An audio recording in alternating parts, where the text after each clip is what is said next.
Hello, my lovelies. Here we are at our virtual Jack show. And I know you guys have been coming in here many, many years now, so you know how it works. Well, this year we have to do it virtually. So after I read our story today, I'm going to pan around and show you all of our jack-o'-lanterns that we have here that you guys see every year. I don't have any of the real pumpkins that we do. Normally, you know, it's filled with them. But I put up all the electric ones so we can still have a little bit of fun with it.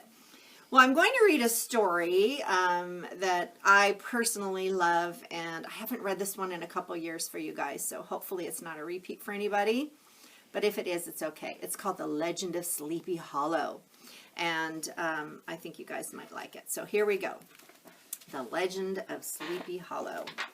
And I think there's a little...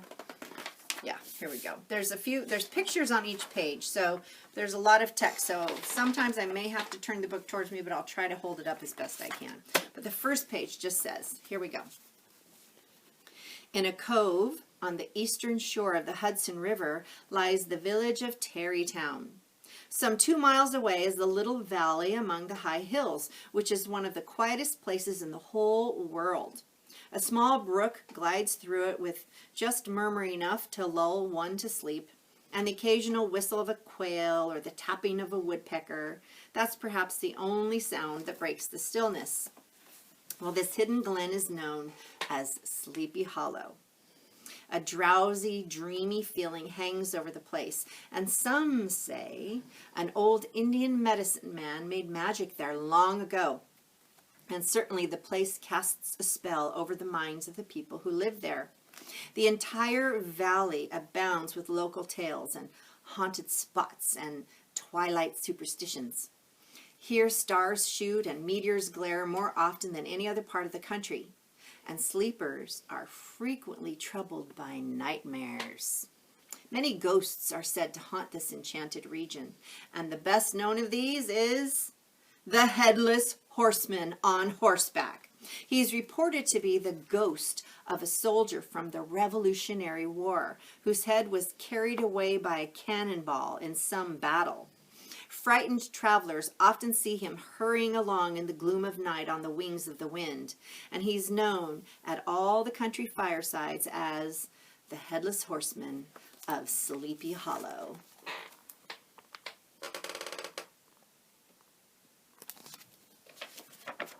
In an early period of American history, a man named Ichabod Crane came to live in Sleepy Hollow. He was a schoolmaster for the children of the Glen, and the name Crane fit him very well. He was tall, but exceedingly skinny, with narrow shoulders and long arms and legs, and hands that dangled far beyond his sleeves, and his feet were as big as shovels, and his head was small and flat on top, and huge ears, and large green eyes, and a long nose. And striding along on a windy day, his clothes would flutter about him. He kind of looked like a scarecrow who had escaped from the cornfield. His schoolhouse was just a low building of one large room. It stood in a lonely but pleasant place just at the foot of a hill, and a huge birch tree gave it shade, and then that brook ran right alongside it. Because teaching paid him just barely enough to live on and no more, he picked up extra money by working as a singing master, instructing young people in voice and music. But for all of his practical side, Ichabod Crane loved most stories of monsters and marvels, and living in this spellbound region of Sleepy Hollow increased his interest in these stories. Often, after he dismissed his class for the afternoon, he stretched himself out on the clover bordering the little stream by the schoolhouse, and there he would read these frightful tales until the dusk made reading impossible.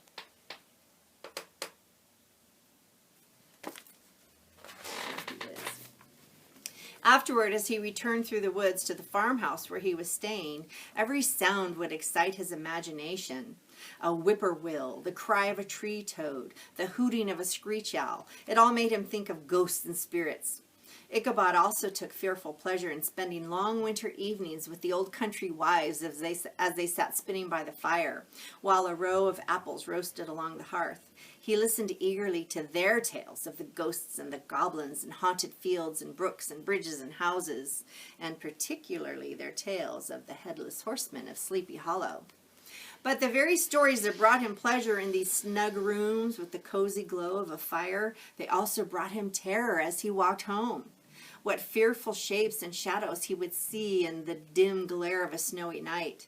He would get startled by a bush covered with snow that looked like a ghost. A blast of wind howling through the trees made him think that the headless horseman was galloping by. These terrors of the night would vanish at daybreak when Ichabod gave his thoughts to other matters. One in particular, Miss Katrina Van Tassel. She was the only child of the old Baltus Van Tassel, the richest farmer in the neighborhood. She was a young woman of 18, rosy-cheeked as one of her father's peaches, and she was as famed as much for her beauty as for the rich farmland that she would own one day.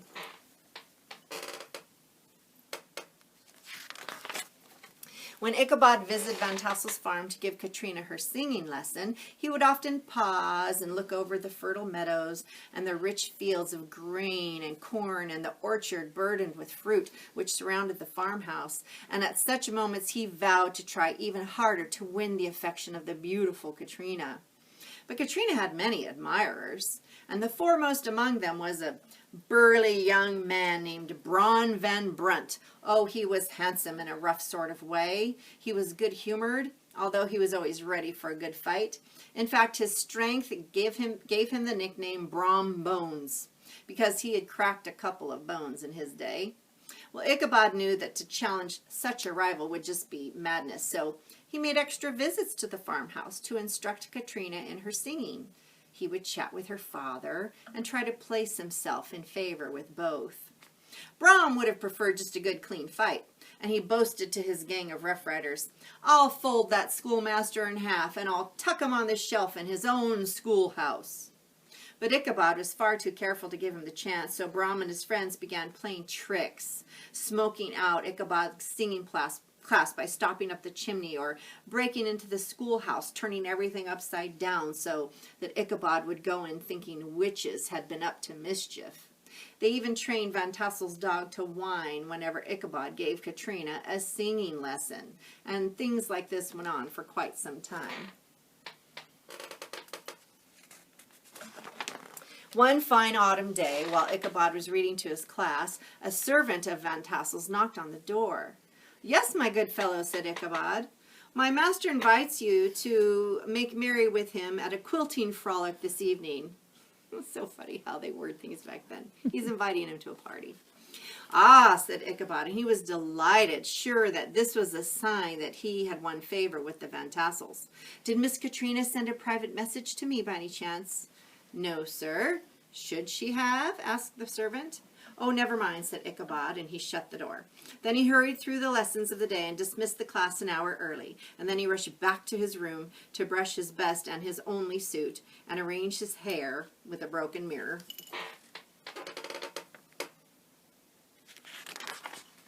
He borrowed his landlord's horse for the evening. It was an old broken-down plow horse whose mane and tail were all knotted and tangled with burrs.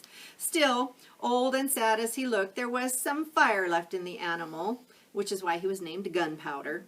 Ichabod rode with short stirrups, and it made his knees stick way up in the saddle, and his elbows stuck out like a grasshopper. And he carried his whip in his hand, and a small wool hat rested on top of his nose because his forehead was so narrow, and his blue coat fluttered out almost all the way to Gunpowder's tail. As his horse jogged along, the motion of Ichabod's arms looked like a pair of flapping wings. Still in his mind, he saw himself as a knight on a noble steed. "Tonight," he said to Gunpowder, "I am going to ask for the delicate little hand of Katrina." And Gunpowder simply neighed.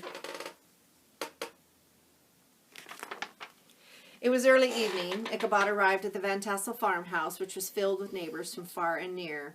His arrival was overshadowed by the arrival of Brom Bones, who was a famed horseman. So Brom galloped up on his steed, Daredevil, a creature full of mischief just like his master. And Daredevil kicked up a cloud of dust that settled over Ichabod and Gunpowder.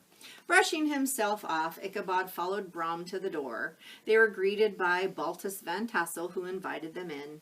And this they did, quickly, finding separate corners. Ichabod soothed his injured pride with some food and drink while casting anxious looks in the direction of Katrina, who had been drawn into a private talk with Brom. But Ichabod prided himself on his dancing, so he took heart when the music in the hall summoned them all to dance. Brom Bones, he knew, was no dancer, and Katrina loved to dance. So Ichabod invited her to be his dance partner, and she accepted. They danced, and they laughed, and they caused no end of amused comments from other couples around them. Brom Bones, bursting with jealousy, sat brooding by himself the whole time. When the music ended, most of the people gathered in a corner of the room, talking about ghosts and goblins and the creatures that haunted Sleepy Hollow. Most stories about the Headless Horseman, who had been heard several times recently patrolling the countryside after dark. But Brom Bones told the most exciting tale. One night, he said, while riding through the hollow, I found I was being followed by the midnight soldier who tried to ride me down. Well, what happened then, dear Brom? Asked Katrina. Why, Daredevil beat the goblin horse with ease, boasted Brom. We were 2 lengths ahead in a race by the time we reached the old church bridge, and the ghostly horse would not set a hoof on it. Well, what about the horseman himself? Asked Ichabod. He had quite forgotten his rivalry with Brom and his eagerness to hear the detail of the man's story. Horse and rider vanished in a flash of fire, just as I reached the far side of the bridge, Brom said. The ghost won't cross the old church bridge, said Ichabod thoughtfully. I must remember that.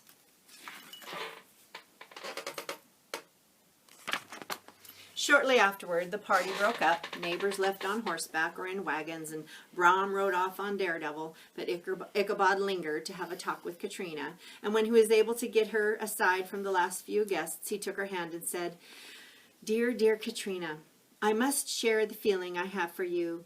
Katrina smiled, not having heard Ichabod's words over the shouting of goodbyes from other people. If you'll only say the word, I'll ask your father for your hand in marriage this very night. To Ichabod's dismay, Katrina burst out laughing. When she had wiped away her tears of merriment, she said, Oh, dear songmaster, you catch me by surprise. I'm not at all ready to think about marriage. And then she giggled some more. You may continue to teach me singing, but only if you don't bring up this foolishness of marriage again. And then she excused herself to help the servants clean up, since Ichabod was now the only guest remaining. Heavy-hearted, Ichabod left and climbed on Gunpowder to start his lonely journey home across the hills above Tarrytown. But it was the witching hour, and all the stories of the ghosts and goblets he'd heard earlier, especially the Headless Horseman, now they came crowding at his memory. The night seemed to get darker and darker. The moon and the stars just disappeared into the sky. Ichabod had never felt so lonely. As he entered the haunted woods where so many of those stories had been said, his heart began to thump. He tried to sing himself to feel more comfortable, but his voice was too dry to make a sound. He used his riding crop to urge his horse to go faster, but that old animal, instead of going forward, he would go sideways into the brush. Ichabod's fears increased with this delay. He pulled on the reins. He kicked the horse's flanks. Go, Gunpowder, he would say. But it was all in vain. Gunpowder lunged suddenly to the opposite side of the road into a bramble thicket.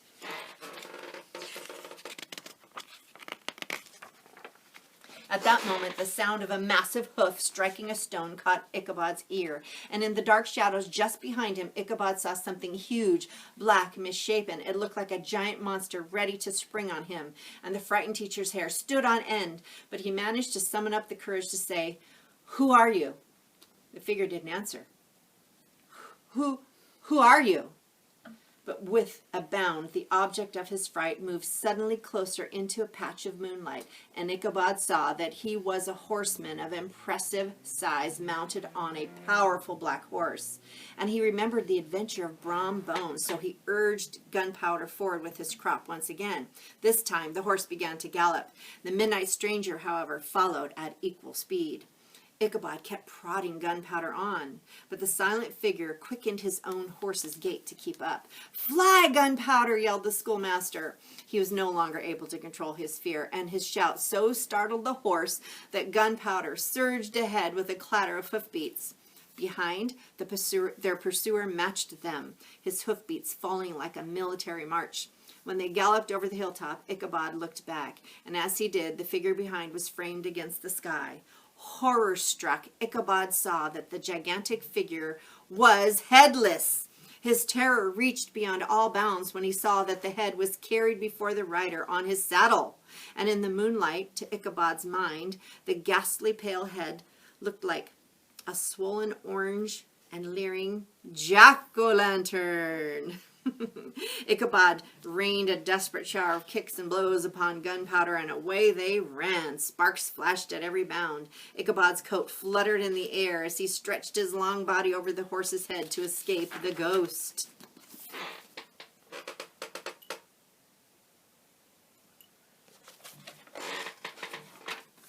They soon reached the road that turned to Sleepy Hollow, out of Sleepy Hollow, but Gunpowder, who seemed possessed by a demon himself, suddenly made a wrong turn, and he went headlong downhill in the opposite direction. After a screech of terror, Ichabod realized there was still hope. They were now headed toward the old church bridge, which meant safety.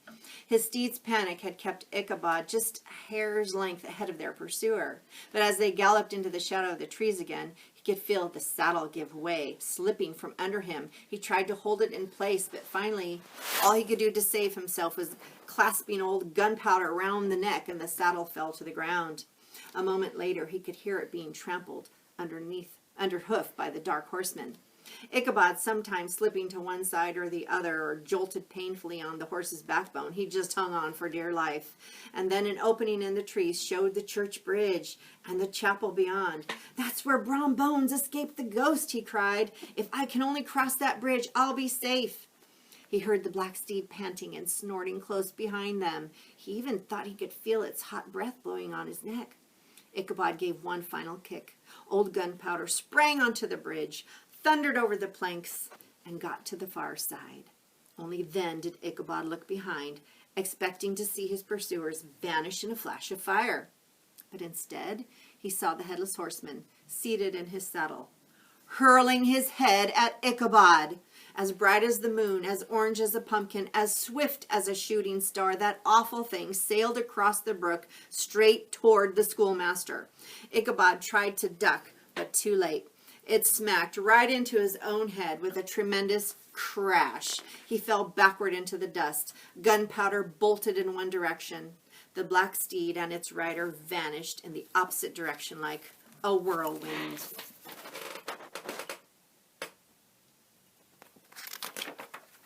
The next morning, old Gunpowder was found without his saddle, chewing grass at his master's gate.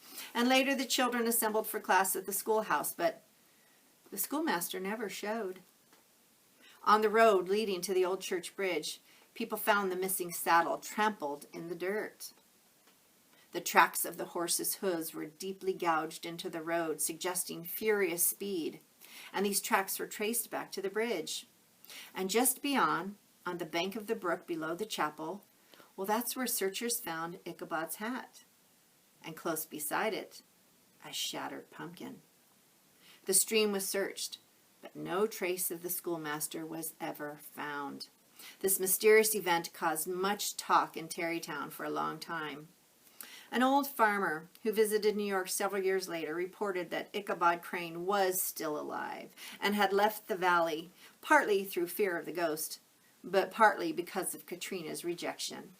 Shortly after his rival's disappearance, Brom Bones married Katrina. Whenever the story of Ichabod was told, he would wink and burst into laughter at the mention of the pumpkin found beside the brook. And this led some to suspect that he knew more than he chose to tell. Those old country wives, however, who are the best judges of these matters, they maintain to this day that Ichabod was carried off by the headless horseman. And the story remains a favorite one, told in warm farm kitchens on cold winter evenings everywhere. The end. The Headless Horseman, the legend of Sleepy Hollow. I hope you guys like that. It's just a little classic that I thought I would enjoy. And of course, another jack-o'-lantern is in this book to enjoy for our Jack show. Here he is. There it is. He fits right in with the rest of them. In fact, I think we have one. This one kind of looks like it. Ooh, doesn't he? The Headless Horseman. Whoa! All right. All right, guys. I hope you enjoyed it. I will see you around. Enjoy the Jack show. I'm going to pan around for you guys to see. Have a good one. Bye for now. All right, guys. Welcome to our Jack show. You just heard a wonderful story. Now we get to see all of the Jacks. And they miss you. We're going to do the best we can so you can see them here. Look at all the wonderful Jacks here in the library. I like these guys. This one's a new guy this year. And there's our other ones up here. Happy faces. And I like this guy too. He's a new one too. His light's not working very well, so I put an extra candle next to him. And this picture, I love the picture. Look at all the jack-o'-lanterns in the picture. And the little cat. Hello. Oh, I see a ghost in the window. And this big piece of fabric with all my jacks on there. Well, hello there, happy fella. How are you two? I think they're friends. Like Frog and Toad. They'll be Squash and Pumpkin. And this guy lights up, actually, if you kind of tap him a little. There it is. All right. And there's a couple more. There is a light in there. It's kind of faint. Let's see if we can. There it is. All right. This is the big guy. We all remember him. And this is something new I got this year too. Look at this cute little house. It's Trick or Treat Cafe. And there's a couple little jack-o'-lanterns right there. And my kitty cat jack-o'-lantern. That's my favorite one right now. There you go. That's a carved one, but it's not real. It's like a foam. And who's this hanging out by the books? Hello there. And here we go on our table full. The green one. I really like the green light. Oh. And there's the tall fella. He looks pretty happy too. I like that his eyes look like little moons. There we go. Hello. I like that face too. And here's another tall one, but he has a different face. I like his eyes look like apple slices. There we go. One of my favorites right there. It's kind of unique. He reminds me of that pumpkin in one of the books. It's called The Ugly Pumpkin, actually. I might read that to you guys. And this one is one of my favorites too. Look at him. He's great. All right, guys. I'm going to back up a little bit. One final look at all the Jacks that we have this year. There we go. It's not the same without all the ones you guys do, but we're doing the best we can. I hope you enjoyed the story, and I'll see you around. Bye-bye.